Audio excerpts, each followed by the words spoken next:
Hello नमस्कार सत श्रीकाल and आदाब दोस्तों, कैसे हो आप सब। मैं आपका दोस्त होस्ट ओम कार्स एक बार फिर से हाजिर हूँ बहुत दिनों बाद एक और वीडियो लेके। और तो जैसे कि आप देख पा रहे हो कि मैं चला रहा हूँ स्कूटर और मेरा जो माइक है ये लगा हुआ है और इस पर सीधी हवा पड़ रही है। विंड मफ कहाँ गए मुझे नहीं पता इस माइक के, तो हो सकता है आवाज़ की क्वालिटी थोड़ी छाछा आए। वैसे तो क्लीन कर दूंगा, अगर नहीं हुई तो ये फिर क्लिप नहीं डालेंगे भाई, और अगर आ गई तो समझ लेना मेरा माइक बहुत बढ़िया है। तो आज का जो सीन रहने वाला है वह 13,437 किलोमीटर चलने के बाद, मतलब मान के चलो लगभग 13,500 किलोमीटर मैंने इसको चला दिया है। और उसके बाद इसकी परफॉर्मेंस कैसी है, क्या क्या दिक्कत हुई है। 1 साल 4 महीने हो चुके हैं इसको मेरे पास, और इस लॉन्ग टाइम प्रीव्यू में क्या निकल के आता है तो उस पर डिस्कस करेंगे, लेकिन पहले जगह पे पहुंच जाए।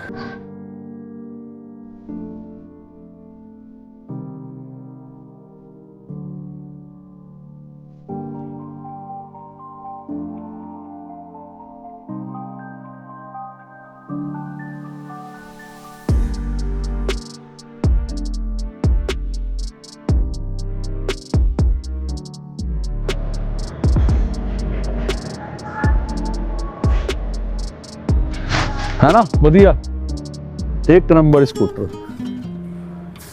बातें करते हैं इसके प्रोज एंड कॉन्स की, तो सबसे पहले तो ये दिखा दूं डिक्की, इसकी प्रो चीज़ें। इतना बड़ा बैग निकाला मैंने इससे, ये देखो जादू की टोकरी, दस्ताने आ गए, ड्रोन आ गया अभी जिसके आपने शॉट देखे थे, ठीक है। उसके बाद नंबर प्लेटें आ गई, बहुत कुछ इसकी डिक्की में बहुत ही आसानी से समा जाता है। तो ये सबसे बड़ा प्रो है मेरे लिए, क्योंकि भैया मैं अकेला शूट करता हूँ और ऐसी चीज़ें में बहुत ज़्यादा ज़रूरत पड़ती है कि आपके पास स्टोरेज अच्छी हो, ताकि जब आप कहीं घूमने भी जाएं तो आपका एक बैग यहाँ पे आ गया और इतनी सारी स्टोरेज की यहाँ पे है, ये दी हुई है कुंडी, इसके साथ लटका लो।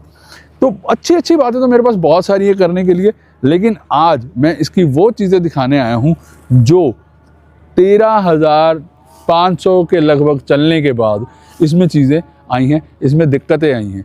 भैया अच्छी चीज़ें तो स्टार्टिंग में बता दी थी, अब बारी है दिक्कतों की।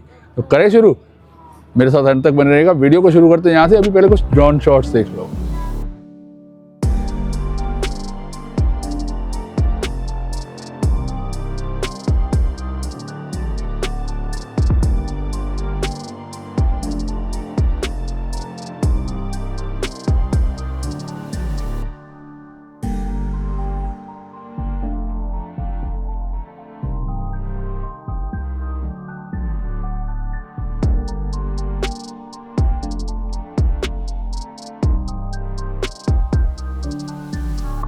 अब सबसे पहले बात करते हैं इसके इफेक्ट की। जो मेरा एक्सीडेंट हुआ था, बहुत दिन हो गए वीडियो नहीं है, उसका मेन रीज़न यही था कि मेरा एक एक्सीडेंट हुआ था जिसमें मेरी ये टूट गया था, कंधा टूट गया था, प्लास्टर हुआ था, सर्जरी हुई थी, बहुत दिनों तक बेड रेस्ट पे था। और उसके बाद जब मैंने इसको चलाना शुरू किया तो मुझे पता चला कि इसके ऊपर जो मुझे तो जो हुआ इसको क्या हुआ, इसके ऊपर उस एक्सीडेंट का क्या इम्पैक्ट पड़ा।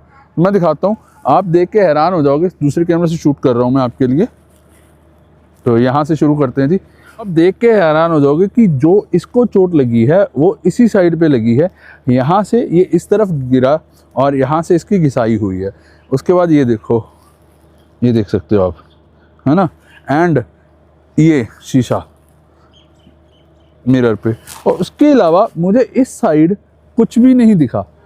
ये देखो, ये हल्का फुल्का सा यहाँ पे स्क्रैचेस है, इतना बड़ा एक्सीडेंट होने के बाद। और ये, हाँ ये देखिए, मैं भी ये अभी देख रहा हूँ, ठीक है। तो ये प्लेट है, इसके अलावा इसको कोई ज़्यादा नुकसान नहीं पहुँचा। हाँ, इसका एक हैंडल टेढ़ा हो गया, ये वाला हैंडल जब गिरा तो ये हैंडल थोड़ा सा टेढ़ा हो गया। उसके अलावा ये देखिए, कुछ भी नहीं हुआ, इसे कुछ भी नहीं हुआ।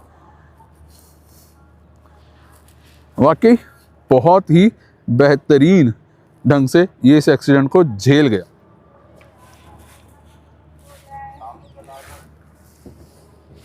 लेकिन दोस्तों सब कुछ अच्छा नहीं है। 13,000 लगभग 13,500 किलोमीटर चलाने के बाद कुछ चीज़ें हैं जो मुझे मतलब पसंद नहीं आ रही हैं। सबसे बड़ी दिक्कत आ रही है मुझे इसकी जो फिट क्वालिटी है, फिट एंड फिनिश जिसे बोलते हैं, उसमें। और मैं आपको एक चीज़ दिखाता हूँ,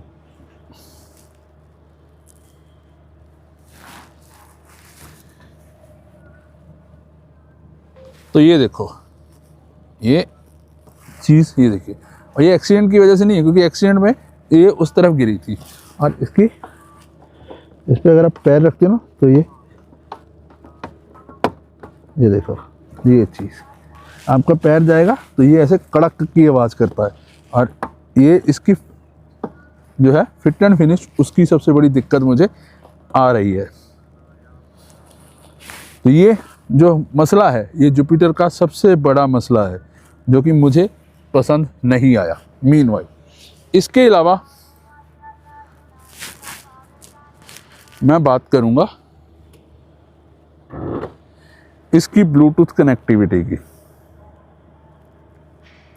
तो अभी मैंने इसको ऑन किया है, और इसकी ब्लूटूथ कनेक्टिविटी के बारे में मैं आपको बता दूं कि भाई साहब, मेरा जो फ़ोन था जिसके साथ ये कनेक्ट था, वैसे तो कनेक्ट होता ही नहीं था, एवरेज इकॉनमी मुझे दे रहा है 45 की।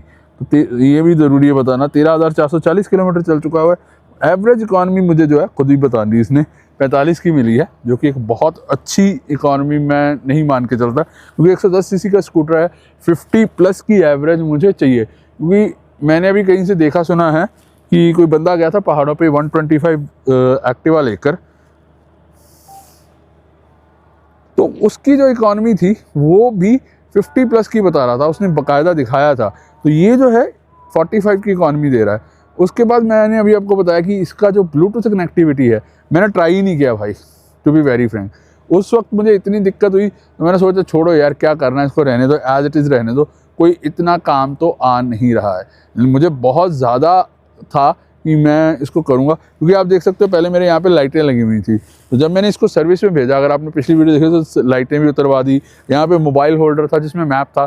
तो अब मुझे इसकी सबसे ज़्यादा ज़रूरत पड़ी है कि चलो भैया टर्न बाय टर्न नेविगेशन दे देगा, तो उससे भी मेरा गुजारा चल जाएगा। लेकिन नहीं भैया, ओवरऑल अगर मैं कंक्लूज़न निकालूँ, देखो बहुत सारी चीज़ें हम लोग ऑलरेडी डिस्कस कर चुके हुए हैं इसके बारे में, तो अब कुछ बातें अच्छी भी कर लेते हैं। मैं जहाँ रहता हूँ, मेरी गली जो है वो सिर्फ 8 फुट की है, वहाँ पे ये रोज़ बैक करते हुए मुझसे लगता है, लेकिन क्वालिटी अभी भी इंटैक्ट तो नहीं है, खाली टूट गया। लेकिन उसकी वजह यह है कि मेरा बेटा भी चलाता है इसको और मैं भी चलाता हूँ, तो इसको ठोका जाता है बार बार। एंड सबसे बड़ी बात, ये टायर 13,000 किलोमीटर चला चुका हूँ मैं इसको, 13,500 किलोमीटर, और उसके बावजूद अभी भी टायर में जान है। ये बैक टायर मैंने अभी आपको दिखाया, एंड ये इसका दिखा देता हूँ मैं आपको फ्रंट टायर। तो देख सकते हो अभी भी, इसको क्या बोलते हैं, गिट्टी बोलते हैं कि गुल्ली बोलते हैं, तो वो मुझे नहीं पता, लेकिन अभी भी ये देखिए काफ़ी इसमें टायर अभी बाकी है। लगभग मैं मान के चलता हूँ 40% टायर अभी बाकी है। तो 13,500 के हिसाब से अगर मैं बात करूँ तो बहुत चलने वाले हैं टायर। अभी लगभग 2,000 किलोमीटर तक मुझे इसको बदलवाने की, क्योंकि मैंने ये सोचा कि मैं 15,000 किलोमीटर पे इसको बदलवा लूँगा।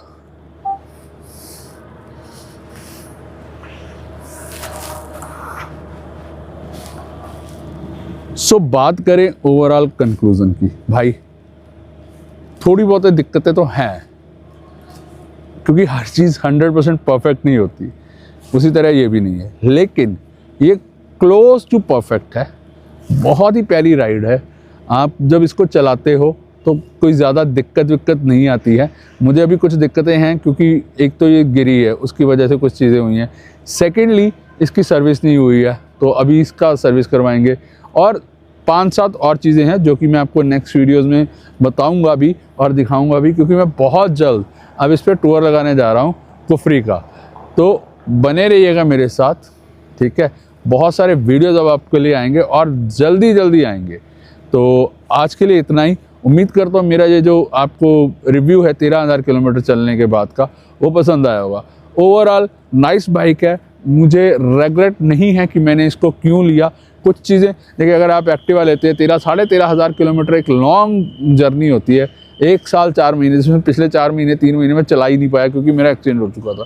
तो उसको अगर मैं लेके चलूँ तो I am more than satisfied, क्योंकि इसके पहले भी मेरे पास एक्टिवा भी है एंड जुपिटर भी था 125, जुपिटर 110 भी था जो पुराने मॉडल का आता था। उन सब से अगर मैं इसको देखूँ तो ये बेहतरीन है। मेरे बहुत सारे काम इसमें बहुत ईजिली हो जाते हैं। स्पेशली अगर आपको इसको सिटी में चलाना है तो ये अनबीटेबल राइड है। मैं तो भैया इसको कहाँ कहाँ ले जाने का मूड बना के बैठा हूँ। तो आज के लिए इतने दोस्तों, उम्मीद करता हूँ वीडियो आपको पसंद आई है। लाइक शेयर ज़रूर कीजिएगा और आपका एक्सपीरियंस कैसा रहा मुझे कमेंट करके ज़रूर बताइएगा, क्योंकि अभी तो मैं इसकी जान छोड़ने वाला नहीं हूँ। चाहे मुझे इसको 50,000 चलाना है, चाहे लाख चलाना पड़े, इसकी जान नहीं मैं छोड़ता। वैसे एक चीज़ और बता दूँ, बहुत जल्द एक नया स्कूटर लेके आने वाला हूँ और वो भी रॉकिंग ADV स्कूटर है। अब आप गैस करके बताना कौन सा है। तो चलिए मिलते हैं नेक्स्ट व्लॉग में। टिल देन सत श्री अकाल, बाय बाय।